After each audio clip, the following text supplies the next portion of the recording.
கிராமப்புறங்களில் தேவையான உள்கட்டமைப்பு வசதிகளை ஏற்படுத்துவதற்காக புரா என்ற திட்டத்தை அறிமுகப்படுத்தியவர் யார்?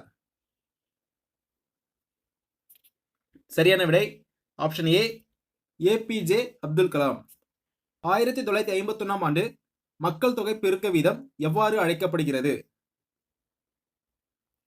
சரியான விடை ஆப்ஷன் சி, சிறுபிளவு ஆண்டு.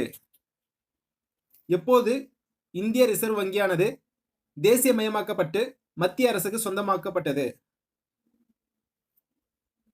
சரியான விடை ஆப்ஷன் டி, ஜனவரி 1949. தமிழ்நாட்டில் தேசிய உணவு பாதுகாப்பு சட்டம் எப்போது தொடங்கப்பட்டது? சரியான விடை ஆப்ஷன் சி, 1 நவம்பர் 2016. திராவிட மகாஜன சபையின் முதல் மாநாடு எங்கு நடைபெற்றது? சரியான விடை ஆப்ஷன் டி, நீலகிரி.